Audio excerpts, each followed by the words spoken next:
السلام علیکم ورحمۃ اللہ وبرکاتہ۔ وَتُعِزُّ مَن تَشَاءُ وَتُذِلُّ مَن تَشَاءُ۔ اللہ تعالیٰ جسے چاہیں عزت دیں اور جسے چاہیں ذلت دیں۔ جسے اللہ تعالیٰ عزت دے اسے کوئی ذلیل نہیں کر سکتا، اور جسے اللہ تعالیٰ ذلیل کریں اسے کوئی عزت نہیں دے سکتا، اور جسے اللہ تعالیٰ پھر ذلیل کرواتے ہیں اس کو اسی کے گھر میں ہی ذلیل کروا دیتے ہیں۔ اور ایسا ہی کچھ ہوا مفتی سمر عباس کے ساتھ۔ یہ موصوف دوران گفتگو علماء کو ننگی گالیاں دیتے ہیں۔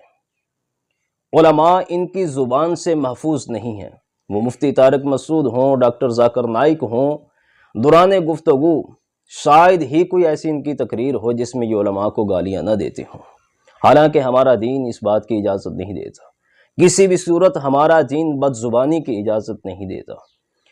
اور پھر ایک اصول ہے کہ جیسا کرو گے ویسا پرو گے، ایسا ہی چند دن پہلے مفتی سمر عباس کے ساتھ ہوا۔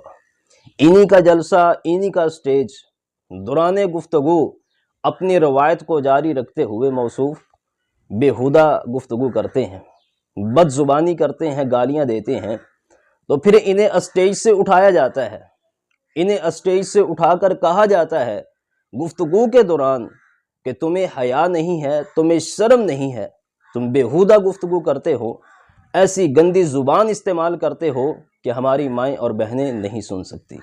اب اتنا کچھ ہونے کے بعد امید ہے کہ مفتی سمر عباس اپنی بد زبانی سے، بد کلامی سے باز آ جائیں گے۔ اللہ تعالی دین کی صحیح سمجھ عطا فرمائے اور اس طرح کی بیہودہ گفتگو سے، بد زبانی سے تمام مسلمانوں کو محفوظ رکھے۔